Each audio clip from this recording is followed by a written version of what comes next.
Hello friends, how are you? Welcome to SSTK Part 7. So today we discuss class 10 History Chapter 1 Part 4. Today point is unification of Germany and unification of Italy. Most important point. Unification of Germany, क्योंकि इससे long answer question पूछता है आपका. Unification of Germany पूछता है, unification of Italy and unification of England. Unification of Germany. First we understand what is the meaning of unification.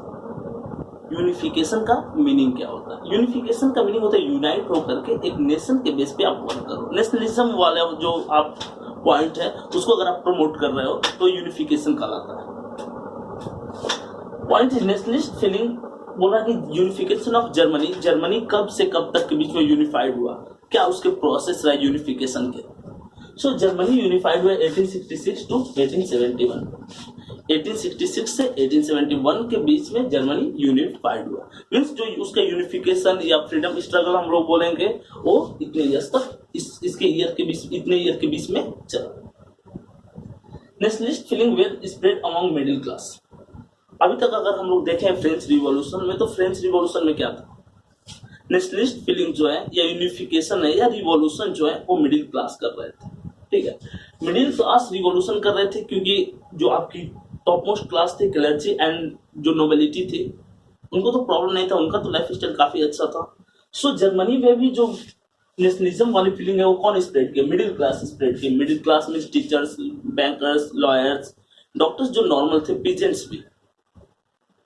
अब एक 1 mark का क्वेश्चन बार बार आता है, हु वेर जंकर्स. जंकर्स किसको कहा गया? तो जो लार्ज लैंड ऑनर्स होते थे जर्मनी में, ठीक है, उनको जंकर्स कहा गया. सेम ऐसे ही जैसे कि हमारे इंडिया में ग्राम बॉयज का कहा गया है, क्लास 6 में हम लोग पढ़े उसको. ठीक है, फ्रांस में फ्यूडल लॉर्ड कहा गया है और जर्मनी में जंकर्स उसको कहते हैं. Prussia lead this unification. एक इंपॉर्टेंट पॉइंट, इस यूनिफिकेशन को लीड कौन किया? ठीक है, इस यूनिफिकेशन को लीड, क्योंकि स्टार्टिंग स्टेज में जब जर्मनी यूनिफाइड नहीं था, जब नेशनलिज्म वाली फीलिंग वहां पे डेवलप नहीं थी, तो जर्मनी छोटे छोटे प्रोविंसेस में डिवाइड था. ठीक है, और छोटे छोटे प्रोविंसेस में कौन लीडिंग रोल प्ले किया? कौन उस छोटा सा किंगडम था या कौन सा वो स्टेट था जिसने आकर के लीडिंग रोल प्ले किया यूनिफिकेशन करने में जर्मनी का? वो था प्रशिया. ठीक है, प्रशिया जो था यूनिफिकेशन में लीडिंग रोल प्ले किया. इंपॉर्टेंट पॉइंट, क्योंकि इसमें लॉन्ग आंसर क्वेश्चन पूछेगा. लॉन्ग आंसर क्वेश्चन पूछेगा तो आपको पॉइंट वाइज आंसर करना है. इतना लिख दीजिए, सफिशिएंट, फुल मार्क्स आएगा. Prussia lead this unification. जो टोटल उसके किंगडम थे उसमें प्रशिया ने लीड किया इस यूनिफिकेशन को.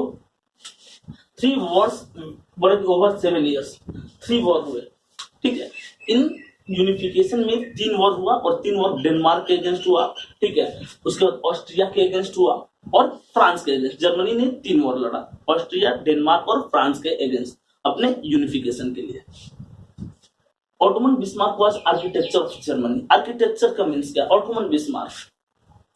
ऑटोमन बिस्मार्क चीफ मिनिस्टर थे कहां पे? रशिया. ठीक है, और वही आर्किटेक्चर है, उन्होंने ही लीडिंग रोल प्ले किया जर्मनी को यूनिफाइड करने में. ठीक है, जर्मनी को यूनिफाइड करने में लीडिंग रोल प्ले किया. कौन? Ottoman Bismarck. Prussian army and bureaucracy. Ottoman Bismarck के साथ जो प्रशियन आर्मी थी, ब्यूरोक्रेसी थी, वो लीडिंग रोल प्ले कर रही थी. किस चीज में? यूनिफिकेशन में, क्योंकि प्रशिया खुद लीड कर रहा था इस यूनिफिकेशन को. Prussian king William one was proclaimed German emperor.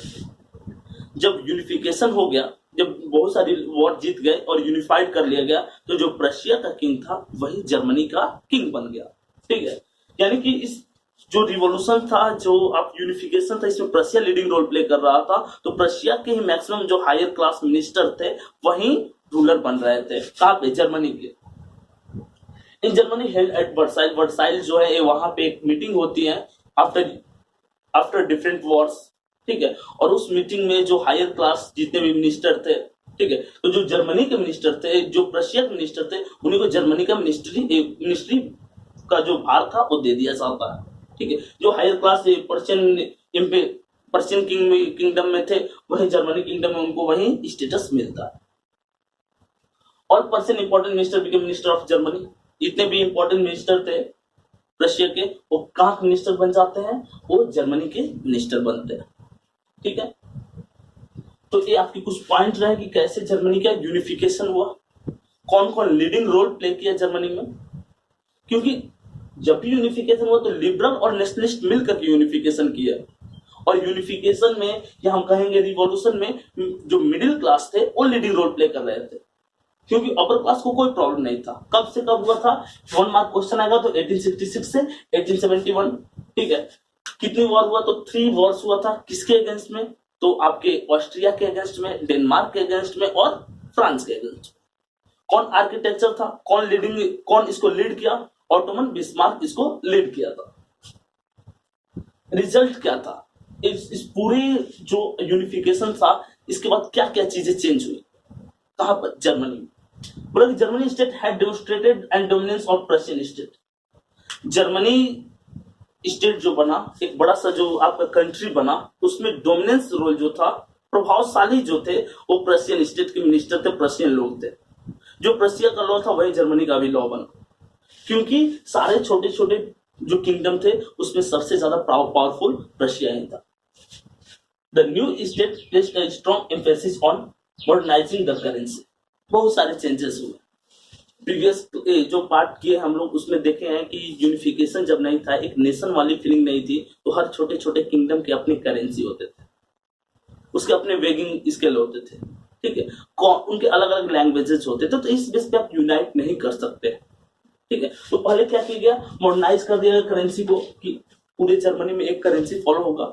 इससे क्या होगा, लोग यूनिफाइड हो जाएंगे। ऐसे नहीं प्रशिया में कोई और, न्यूरमबर्ग में कोई और, हैम्सबर्ग में कोई और, पूरे कंट्री के लिए एक करेंसी कर दिया गया और उसको मॉडर्नाइज किया गया। बैंकिंग को भी मॉडर्नाइज किया गया। लीगल एंड जुडिशियल सिस्टम जो थे उसको इंप्रूव किया गया, हर किसी को राइट्स मिले, सिटीजन के साथ डिस्क्रिमिनेशन न हो, ठीक है। आफ्टर यूनिफिकेशन इस बात को ऐड किया गया। Prussian model and practices of a model for the rest Germany. जो भी प्रशियन मॉडल थे, ठीक है, वो पूरे जर्मनी में फॉलो हुआ। इस तरह से आपका जर्मनी का यूनिफिकेशन कैसे हुआ, कौन किया, कब से कब हुआ, किस प्रोसेस को अपनाया गया, तो प्रशियन यूनिफिकेशन का जो मेथड था उसको अपनाया गया। नेक्स्ट पॉइंट है आपका यूनिफिकेशन ऑफ इटली, ठीक। यूनिफिकेशन ऑफ इटली, इटली का यूनिफिकेशन कब से कब तक के बीच में हुआ था, 1859 टू 1870 के बीच में, ठीक है। ईयर आपको याद रखना पड़ेगा।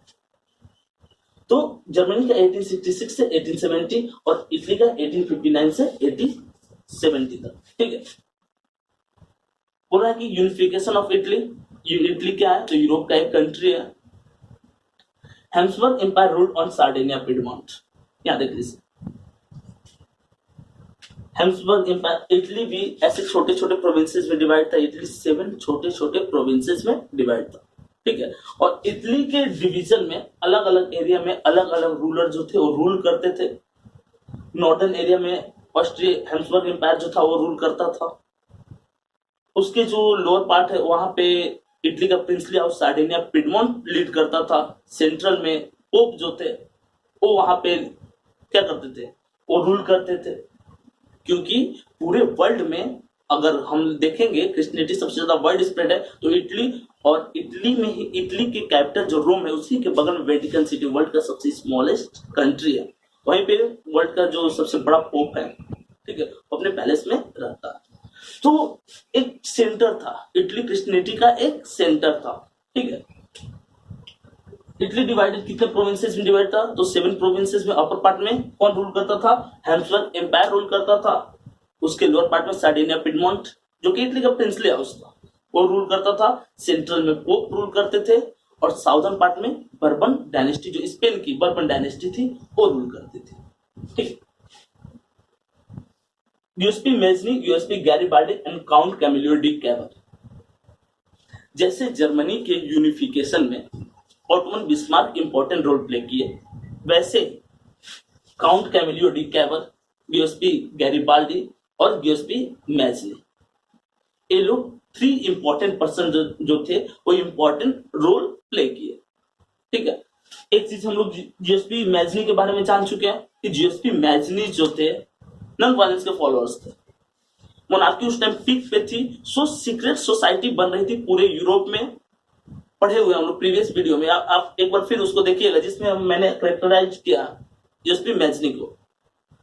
जोसेफ मैजनी खुद कार्बोनरी नामक सीक्रेट सोसाइटी के मेंबर थे और 2 सीक्रेट सोसाइटी उन्होंने बनाया था, यंग इटली और यंग यूरोप, ठीक है। और इसी सीक्रेट सोसाइटी के बेस पे वो लोगों को यूनिफाइड किया, यूनिफाइड करके यूनिफिकेशन जो थे वाइड स्प्रेड किए पूरे इटली में, जो 7 डिफरेंट प्रोविंसेस थे उसको ऐड किया। जोसेफ गैरिबाल्डी एक जनरल थे, एक सेनापति थे। काउंट कैमिलियो डी कैबर जो सार्डिनिया पिडमोंट के रूलर थे, ठीक है। जैसे प्रशिया वहां पे लीडिंग रोल प्ले किया जर्मनी के यूनिफिकेशन में, सेम वैसे ही इटली के यूनिफिकेशन में Sardinia Piedmont important role play किया। जोसेफ गैरिबाल्डी क्या थे, सार्डिनिया पिडमोंट के जनरल थे, और सार्डिनिया पिडमोंट के जनरल थे, और काउंट और जो आपके विक्टर इमानुएल टू जो है इनके काफी करीबी थे, इनके लिए कुछ भी कर सकते हैं। इमेज एनसीईआरटी में दिया हुआ है, आप देखिए विक्टर इमानुएल खड़े हैं और उनके नीचे गैरिबाल्डी उनके पैर के पास है, मींस कि वो अपने राजा के लिए कुछ भी कर सकते हैं। सो इन्होंने उन एरिया में यूनिफिकेशन किया जहां पे वॉर करना पड़ा, ये तो लोगों को यूनिफाइड किए यूएसपी मैच, लेकिन बहुत सारा ऐसा एरिया था जहां पे यूनिफिकेशन से काम नहीं चलेगा, ठीक है। तो वहां पे इन्होंने क्या किया, मिलिट्री ऑपरेशन किया, और मिलिट्री ऑपरेशन कर वॉर करके वहां पे वो जीते उस एरिया को, तब जाकर के यूनिफिकेशन हो पाया। Count Camillo de कैबर, count Camillo de कैबर जो थे वो सार्डिनिया पिडमोंट के प्राइम मिनिस्टर थे। काउंट कैमिलियो डी कैबर जो थे एक अच्छे स्कॉलर माने से, ठीक, डिफरेंट लैंग्वेज उनको बोलने आता था, वो थे इटली के, लेकिन फ्रेंच उनको अच्छी आती थी इटालियन से। और डिप्लोमेटिक रिलेशंस जो थे अलग कंट्री के साथ डिप्लोमेसी करना, संधि करके दूसरे को हराना काफी अच्छा। इसी का एक अच्छा सा एग्जांपल है कि उन्होंने फ्रांस के साथ क्या किया, टाइप किया, डिप्लोमेटिक रिलेशन बनाया और ऑस्ट्रिया को 1859 में हराया, ठीक है। तो इस तरह से यूनिफिकेशन जो काउंट कैमिलियो डी कैबर जो थे, इनके बातों का, इनके बोलने का लोगों पे काफी ज्यादा इम्पैक्ट पड़ता था, प्रभाव पड़ता था।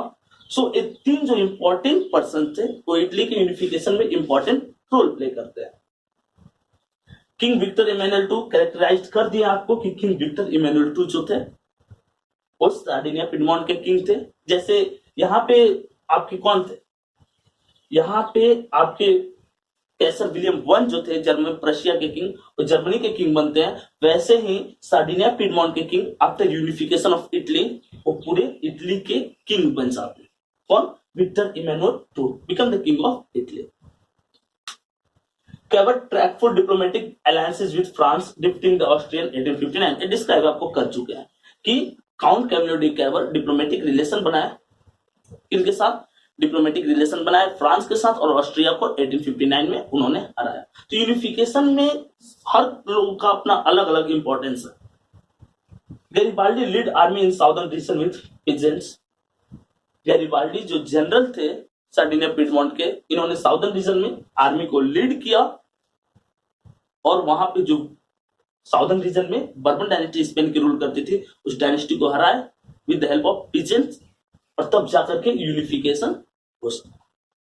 सो इस तरह से आपका 5 मार्क्स का पॉइंट, जो अगर 5 मार्क्स का क्वेश्चन है after what is the unification of Italy, आप डिस्क्राइब कर लीजिएगा इजीली, ठीक है। जर्मनी का यूनिफिकेशन, इसमें एक यूनिफिकेशन आपका बच रहा है, यूनिफिकेशन ऑफ इंग्लैंड, ठीक है। ये जो आपका यूनिफिकेशन ऑफ जर्मनी है, यूनिफिकेशन ऑफ इटली है, 10 इयर्स के बीच में यूनिफिकेशन हो गया था, लेकिन इन दोनों के यूनिफिकेशन से इंग्लैंड का यूनिफिकेशन डिफरेंट है पूरा, उसमें काफी ज्यादा टाइम 100 इयर्स या उससे भी ज्यादा टाइम लग जाता है, ठीक है। तो इसको हम लोग नेक्स्ट यूनिफिकेशन ऑफ इंग्लैंड को नेक्स्ट पार्ट में कवर करेंगे, ठीक है। सो ऐसे और इंटरेस्टिंग पॉइंट को जानने के लिए आप एसएसटी पाठशाला को लाइक करें, सब्सक्राइब करें और शेयर करें। चलिए, थैंक यू।